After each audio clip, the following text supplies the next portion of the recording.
بسم اللہ الرحمن الرحیم نحمده ونصلی علی رسولہ الکریم اما بعد قال رسول اللہ صلی اللہ علیہ وسلم ما ذئبان جائعان ارسلا فی غنم بافسد لها من حرص المرء علی المال والشرف لدینہ۔ رسول اللہ صلی اللہ علیہ وسلم نے فرمایا، دو بھوکے بھیڑیے جنہیں بکریوں کے ریوڑ میں چھوڑ دیا جائے اتنا نقصان نہیں پہنچائیں گے جتنا نقصان آدمی کے مال و جاہ کی حرص اس کے دین کو پہنچاتی ہے۔ دل کی بیماریوں کا بیان چل رہا ہے۔ نبی کریم صلی اللہ علیہ وسلم نے دل کی دو بیماریوں کا اس حدیث میں ذکر کیا ہے، ایک مال کی حرص اور دوسرے جاہ کی حرص، کہ یہ اتنی خطرناک ہیں کہ دو بھوکے بھیڑیے بھی کسی بکریوں کے ریوڑ کے لیے اتنے خطرناک نہیں ہوتے جتنے یہ دو بیماریاں مال کی حرص اور جاہ کی حرص اس کے دین کو پہنچاتی ہے۔ مال کی حرص کے سلسلے میں پہلے بات ہو چکی ہے، آج جاہ کی حرص کے سلسلے میں بات کریں گے۔ جاہ کی حرص کیا ہے؟ جاہ کہتے ہیں مرتبے کی محبت ہونا، یہ پسند کرنا کہ میرا ایک مرتبہ ہو، مجھ سے لوگ مرعوب ہوں، اور پھر اس سے متعلق بہت ساری باتیں ہیں جو آج کے دور میں جاہ کی حرص کے اندر شامل ہو جائیں گی، کہ جاہ کس طرح آج کے دور میں ہم اس بیماری میں مبتلا ہو جاتے ہیں۔ تو پہلے اس کی کچھ نشانیوں کا ذکر کر لیتے ہیں کہ اس کی علامات کیا ہوں گی، کیسے پتہ چلے گا کسی کے اندر یہ بیماری ہے۔ تو وہ سب سے پہلے اپنے بارے میں سوچے کہ کہیں مجھے تو ایسا نہیں لگتا، میرے ساتھ تو ایسا نہیں ہوتا کہ مجھے اس کی یہ پسند ہو کہ لوگ مجھے اہمیت دیں، اور میں چاہوں کہ لوگ مجھے اہمیت دیں اور میری باتوں کی تعریف کریں، میری تعریف کریں۔ تو اگر میرے اندر یہ ہے کہ میری تعریف کی جائے، اسی طرح میری برائی نہ کی جائے، میرے اوپر کوئی تنقید نہ کی جائے ورنہ مجھے برا لگتا ہے، اور میرے اندر تو کوئی برائی نہیں ہے، مجھے اپنی برائیاں نظر نہیں آتی، مجھے صرف اپنی اچھائیاں نظر آتی ہیں، اور میں چاہتا ہوں کہ میرا ایک مقام ہو معاشرے میں، میری ایک عزت ہو، اور پھر میں دوسروں کو بھی دیکھتا ہوں کہ دوسروں کے پاس تو ایسا مرتبہ نہیں آ رہا، اور میرا مرتبہ دوسروں سے بلند ہونا چاہیے۔ اور اگر میرے مرتبے کو کسی طرح نقصان پہنچتا ہے، میں کسی بڑی پوزیشن پہ کام کر رہا تھا، اس پوزیشن سے ہٹ جاتا ہوں، تو پھر میں بہت زیادہ پریشان ہو جاتا ہوں اور بہت زیادہ ڈپریسڈ ہو جاتا ہوں، اور مایوسی میرے اوپر طاری ہونی شروع ہو جاتی ہے۔ آج کے دور میں اگر دیکھیں تو فیس بک، انسٹاگرام وغیرہ کی مثالیں اس بات کو سمجھنے میں ہمیں اس بات کو سمجھنے میں آسانی ہوگی کس طرح یہ سوشل میڈیا جو ہے یہ بھی ہمیں اس بیماری میں مبتلا کرتا ہے، کہ میں اپنی تصویریں ڈالتا ہوں، پھر انتظار کرتا ہوں لوگ کس طرح لائک کر رہے ہیں، کتنے لائک کر رہے ہیں، اور مجھے انتظار رہتا ہے زیادہ سے زیادہ لائک ہوتے جائیں، بڑھتے جائیں۔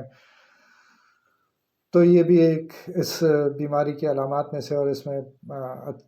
ہر طرح کے لوگ ملوث ہیں کہ وہ اپنے سوشل میڈیا پر اپنی تصویریں ڈالنا، اپنا اسٹیٹس ڈالنا، پھر اس امید میں کہ لوگ اس کو پسند کریں گے، انتظار کرنا۔ پھر اس کی ایک نشانی یہ بھی ہے کہ میرے پاس جو مشہور برانڈ ہیں ان کی چیزیں مجھے استعمال کرنی چاہیے تاکہ لوگ دیکھ کر متاثر ہوں۔ تو میرے جوتے فلاں برانڈ کے ہونے چاہیے، میرے کپڑے فلاں برانڈ کے ہونے چاہیے، میرا موبائل لیٹسٹ ہونا چاہیے، فلاں والا ہونا چاہیے۔ یہ سب باتیں اس کے ذہن پر سوار رہتی ہیں، اور یہ اپنے مال کا کافی حصہ اس پہ خرچ کرتا ہے کہ لوگ مجھے دیکھ کر متاثر ہوں، اور میرے پاس فلاں کلب کی ممبرشپ ہونی چاہیے۔ اب ضرورت ہے یا نہیں ہے، یا اس کلب میں کیا کچھ خرافات ہوتی ہیں، کیا کچھ ناجائز ہوتا ہے، وہ تو اس کا احساس نہیں ہے، لیکن فلاں کے پاس، فلاں طبقے کے پاس اس کلب کی ممبرشپ ہے تو میرے پاس بھی ہونی چاہیے، اور کوئی مزید بھی کلبز ہیں تو ان کی ممبرشپ بھی ہونی چاہیے۔ پھر اس کے لیے مشکل ہوتا ہے کہ یہ کیونکہ اس کا سرکل بھی ایسے ہی لوگوں کا ہوتا ہے، وہ بھی اسی بیماری کا شکار ہوتے ہیں، تو اس کی کوشش یہ ہوتی ہے کہ اپنے سرکل، اپنے حلقے میں،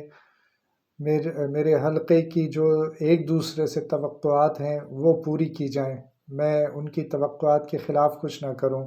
تو اگر میں سنت پہ عمل کروں گا تو مجھے بیکورڈ سمجھا جائے گا، لہٰذا میں داڑھی نہیں رکھتا، لہٰذا میں اپنا لباس سنت کے مطابق نہیں کرتا، یا مجھے نماز پڑھتے ہوئے شرم آتی ہے، کیونکہ ایک ایسے طبقے سے میں تعلق رکھتا ہوں اور اسی طبقے سے تعلق رکھنا چاہتا ہوں. کہیں ایسا نہ ہو کہ وہ مجھے ناپسند کرنا شروع کر دیں. تو میں پھر انہی کی توقعات کو پورا کرتا ہوں، نہ کہ اس ڈیمانڈ کو پورا کرتا ہوں جو اللہ سبحانہ و تعالیٰ نے میرے لیے رکھی ہے. اس طبقے میں بھی مختلف طبقات ہیں. مطلب ایک غریب آدمی کے اندر بھی یہ بیماری ہو سکتی ہے، اور وہ اپنے خرچے، ایسے لوگوں کو میں جانتا ہوں جو حد سے زیادہ خرچے یہ دکھانے کے لیے کرتے ہیں کہ ہمارا سٹیٹس بن جائے. شادی میں ہم اتنا خرچہ کریں کہ کسی کو کہ فلاں سے کم درجے کی شادی نظر نہ آئے ہماری. اور اسی طرح میرے پاس گاڑی، چاہے مجھے لون لے کر لینی پڑے، لیکن میری گاڑی ایسی ہونی چاہیے، فلاں سے کم کی نہیں ہونی چاہیے. تو لوگ پھر اس طرح کے خرچ کرتے ہیں. لیکن اس میں جو سب سے خطرناک، ایک تو یہ بیماری خود بہت خطرناک ہے، ہمارے بزرگوں نے اس کو بہت ہی خطرناک قرار دیا، کیونکہ اس بیماری سے چھوٹنا بڑا مشکل ہوتا ہے. ایک دفعہ اس میں مبتلا ہو جائیں تو پھر اس سے نکلنا بڑا مشکل ہوتا ہے. لیکن وہ طبقہ جو سب سے زیادہ اس بیماری سے جس کو نقصان پہنچتا ہے وہ ہماری میڈیا کے لوگ ہیں، جن کو دنیا ایک وقت تک بہت پسند کرتی ہے، پھر اس سے اچھا کوئی آ جاتا ہے تو اس کو پسند کرنے لگتی ہے، یا عمر گزرنی شروع ہو جاتی ہے تو پھر ان کو پسند نہیں کیا جاتا. لہٰذا ہم دیکھتے ہیں کہ میڈیا کے لوگ جو ہیں وہ اگر کبھی ان کو توبہ کا خیال بھی آتا ہے اور وہ توبہ کرتے بھی ہیں، تو وہ اس زندگی سے، اس مصنوعی زندگی سے چھٹکارا حاصل کرنا ان کے لیے مشکل ہو جاتا ہے. وہ پھر واپس آتے ہیں، پھر توبہ کرتے ہیں، پھر واپس آتے ہیں، اور کبھی کبھی توبہ کو اپنی مکمل طور پہ توڑ دیتے ہیں اور دوبارہ سے اس بہت ہی خطرناک زندگی میں واپس آ جاتے ہیں. پھر ہم یہ بھی دیکھتے ہیں کہ میڈیا کے لوگ کتنی خودکشیاں کرتے ہیں. ایک یہ جو گانے گاتے ہیں ان میں ایک کلب کہلاتا ہے 27 کلب یا کلب 27، کچھ ایسا نام ہے اس کا. یہ وہ لوگ ہیں جو 27 سال کی عمر میں پہنچ کر انہوں نے خودکشیاں کر لی. تو ایک لمبی لسٹ ہے ایسے لوگوں کی جو بہت مشہور ہوئے، ان کے پاس سب کچھ تھا، ہر خواہش ان کی پوری ہو رہی تھی، لیکن یہ کہ پھر ایک وقت آیا جب انہوں نے اپنی زندگی لے لی، اور وہ ڈرگس میں بھی چلے گئے. شراب تو خیر پینا کوئی بڑی بات ہی نہیں ہے ان کے لیے، لیکن وہ گناہوں میں اس حد تک چلے گئے کہ آخر میں انہیں اپنی زندگی سے کوئی دلچسپی نہیں رہی، یا تو ڈپریشن ہو گیا یا کوئی بھی وجہ رکھ کر انہوں نے اپنے آپ کو ختم کر دیا. تو جو لوگ اس بیماری کا شکار ہوتے ہیں ان کا پھر انجام یہ ہوتا ہے کہ وہ ڈپریشن میں چلے جاتے ہیں، کیونکہ دنیا تو ایسی جگہ نہیں ہے جہاں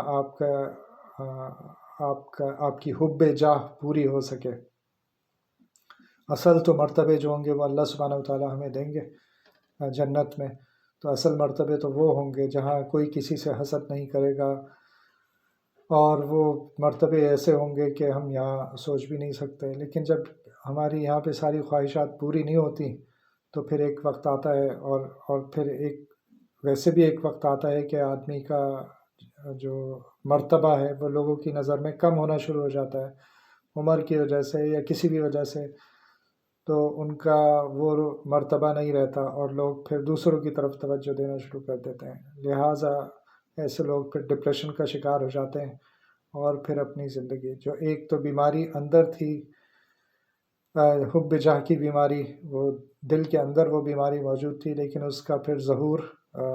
اس کے جسم پر بھی ہوتا ہے اور وہ ڈپریشن کا شکار ہوتا ہے، اور پھر اس کے نتیجے میں بہت سارے دوسرے مسائل پیدا ہو جاتے ہیں.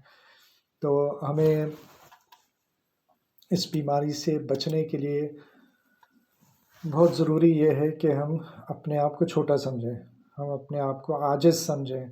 ہم سمجھیں، اس بات کو سمجھیں کہ اللہ سبحانہ و تعالیٰ کی مرضی سے ہے جو کچھ ہے، اللہ تعالیٰ کی قدرت سے ہے جو کچھ ہے. اور اگر اللہ نے مجھے کوئی مقام دیا ہے چاہے وہ میں